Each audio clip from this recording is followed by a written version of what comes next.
Assalamualaikum warahmatullahi wabarakatuh. Hai semuanya, saya Gayati Kamelia, NIM 123002104. Kali ini saya akan membuat vlog praktikum termodinamika yang kedua. So, stay tune ya. Kali ini selanjutnya saya akan menjelaskan terlebih dahulu tentang apa itu termodinamika yang kedua. Cuk. Baik, saya Gayati Kamelia dengan 123002104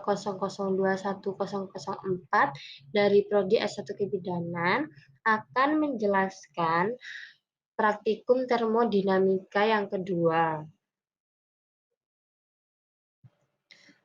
Praktikum termodinamika yang kedua ini menjelaskan yang pertama ini ada pengaturan suhu tubuh manusia dengan kaidah fisik.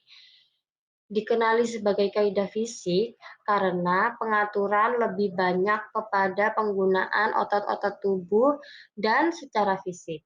Di antara kemungkinan yang akan terjadi ialah yang pertama, suhu badan tinggi melebihi normal, yang kedua, suhu badan rendah melebihi normal. Apabila suhu badan tinggi, termoreseptor akan mentransfer suhu pada kulit di otak. Hipotalamus akan berfungsi sebagai termostat untuk mengatur suhu darah yang melaluinya. Mekanisme koreksi akan diarahkan atau dirangsang oleh hipotalamus dengan menggunakan koordinasi tubuh.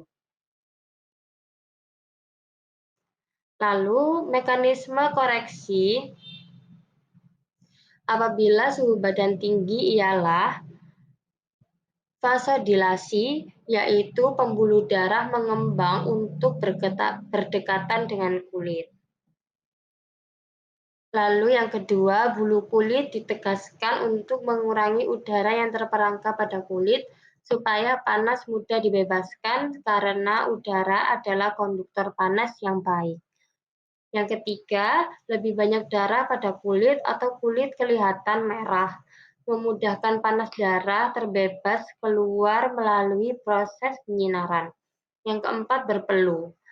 Air keringat yang dirembes oleh kelenjar keringat mempunyai panas pendam tentu yang tinggi, dapat menyerap panas yang tinggi dan terbebas ke lingkungan sekitar apabila air peluh menguap. Nah, ini selanjutnya apabila suhu tubuh rendah, termoreseptor akan menaikkan suhu pada kulit. Di otak hipotalamus akan berfungsi sebagai termostat mengatur suhu darah yang melaluinya. Mekanisme koreksi apabila suhu badan rendah ialah vasokonstriksi, yaitu pembuluh darah menyempit untuk menjauhi kulit agar panas tak banyak keluar ke lingkungan sekitar. Lalu, bulu kulit ditegakkan agar lebih banyak udara yang terperangkap pada kulit supaya panas sukar dibebaskan karena udara adalah konduktor panas yang baik. Lalu kurang darah pada kulit atau kulit kelihatan kemerahan atau pucat.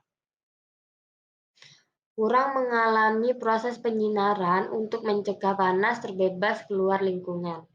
Lalu yang terakhir, kurangnya keringat. Saat kurang air, keringat dirembeskan oleh kelenjar peluh, maka panas tak banyak dibebaskan melalui penguapan air peluh. Nah, selanjutnya yang kedua, saya akan menjelaskan tentang pengaturan suhu tubuh manusia dengan kaidah metabolisme atau metabolik. Dikenal sebagai kaidah metabolik karena pengaturan lebih kepada penggunaan kimia badan daripada secara fisik. Walaupun terdapat pengaturan yang melibatkan otot-otot, kawalan ini melibatkan peranan dari otot rangka, kelenjar adrenal, dan kelenjar tiroid. Dalam keadaan sejuk, hipotalamus akan mengatur otot rangka untuk vasokonstriksi secara aktif. Hal ini akan menyebabkan seseorang menggigil dan meningkatkan suhu badan. Pada saat yang sama, kelenjar adrenal akan mensekresikan hormon adrenalin dan noradrenalin, sedangkan kelenjar tiroid akan mensekresikan hormon tiroksin. Semua hormon ini bertujuan untuk meningkatkan suhu badan dengan cara meningkatkan metabolisme tubuh. Nah, dalam keadaan panas, aktivitas otot rangka akan berkurang. Begitu juga dengan sekresi hormon-hormon tertentu oleh kelenjar adrenal dan kelenjar tiroid akan berkurang. Nah, ini selanjutnya hormon epinefrin dan norepinefrin. Bertindak dengan yang pertama, meningkatkan kadar detak jantung dan kadar pernafasan. Yang kedua, meningkatkan tekanan darah. Yang ketiga, meningkatkan metabolisme badan. Yang keempat, meningkatkan kadar gula darah dengan merangsang pengubahan glikogen ke glikosa. Pengaturan kadar gula sedikit dalam darah atau glukosa, di antara kemungkinan yang mungkin terjadi ialah yang pertama, kadar gula sedikit atau glukosa terlampau banyak. Yang kedua, kadar gula sedikit atau glukosa terlampau sedikit. Nah, apabila kadar glukosa terlampau banyak, lebih dari jumlah normal, sel beta pada pulau Langerhans akan mensekresikan lebih banyak hormon insulin. Kadar glukosa dalam darah akan turun. Proses ini akan berlanjut hingga kadar glukosa dalam darah berada pada jumlah yang normal. Lalu selanjutnya, apabila kadar glukosa terlampau rendah, kurang dari jumlah normal, sel alfa pada kelenjar pulau-pulau Langerhans akan mensekresikan lebih banyak hormon glukagon, kadar glukosa dalam darah akan naik. Proses ini akan berlanjut sehingga kadar glukosa dalam darah berada pada jumlah normal. Selanjutnya, saya akan membahas tentang suhu tubuh normal berdasarkan usia. Suhu tubuh normal memiliki beragam variasi. Hal tersebut disesuaikan dengan beberapa faktor, mulai dari usia, jenis kelamin, dan tingkat aktivitas. Yang pertama, suhu tubuh normal pada bayi. Terkadang, bayi memiliki rentang suhu tubuh normal yang lebih tinggi dibanding orang dewasa, khususnya saat melakukan pengecekan suhu tubuh melalui telinga dan ketiak. Hal ini lantaran bayi mempunyai area permukaan tubuh yang lebih luas dibandingkan orang dewasa. Normalnya, suhu tubuh normal bayi berusia 0 sampai 2 tahun berkisar 36,6 derajat Celcius hingga 37 derajat Celcius. Akan tetapi, suhu tubuh bayi dapat meningkat terlebih saat si kecil tengah mengalami masa tumbuh gigi. Yang kedua, suhu tubuh normal pada anak-anak. Suhu tubuh normal anak-anak usia 3 sampai 10 tahun berkisar 35,5 derajat hingga 37,5 derajat Celcius. Bisa dikatakan, anak-anak sudah mulai mempunyai suhu tubuh yang sama dengan orang dewasa. Anak-anak dapat dikategorikan demam apabila suhu tubuh telah melebihi batas maksimal suhu normalnya. Yang ketiga, yang terakhir, suhu tubuh normal pada orang dewasa. Suhu tubuh normal dewasa berkisar antara 36,5 derajat hingga 37,5 derajat Celcius.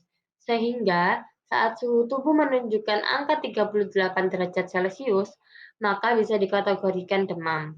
Saat suhu tubuh mencapai 39,5 derajat Celcius, maka itu masuk ke dalam kategori demam tinggi. Dan suhu 41 derajat Celcius bisa dikatakan dengan demam sangat tinggi. Selanjutnya, saya akan menjelaskan tentang suhu tubuh normal berdasarkan bagian-bagian tubuh manusia. Yang pertama ada di oral atau mulut. Pada bayi itu sekitar 35,5 sampai 37,5 Celcius. Pada anak-anak 35,5 sampai 37,5 Celcius sama dengan bayi. Lalu untuk orang dewasa 11 sampai 65 tahun 36,4 sampai 37,6 Celcius. Dan untuk lansia yang lebih dari 65 tahun, biasanya di mulut berkisar 35,8 sampai 36,9 Celcius. Lalu letak pengukuran di rektal atau dubur pada bayi menunjukkan angka 36,6 sampai 38 derajat Celcius. Pada anak-anak menunjukkan angka 36,6 sampai 38 derajat Celcius. Pada anak remaja sampai dewasa 11 sampai 65 tahun berkisar 37 sampai 38,1 derajat Celcius. Untuk lansia 36,2 sampai 37,3 derajat Celcius. Dan letak pengukuran pada ketiak pada usia bayi 34,7 sampai 37,3 derajat Celcius. Untuk anak-anak 35,9 sampai 36,7 derajat Celcius. Untuk orang dewasa 35,2 sampai 36,9 derajat Celcius. Untuk lansia 35,6 sampai 36,3 derajat Celcius. Dan pada telinga, pada bayi berkisar 36,4 sampai 38 derajat Celcius, pada anak-anak 36,1 sampai 37,8 derajat Celcius, pada orang dewasa 35,9 sampai 37,6 derajat Celcius, pada lansia 35,8 sampai 37,5 derajat Celcius. Nah, untuk selanjutnya, saya akan menjelaskan tentang beberapa penyakit yang berkaitan dengan perubahan suhu. Yang pertama ada demam.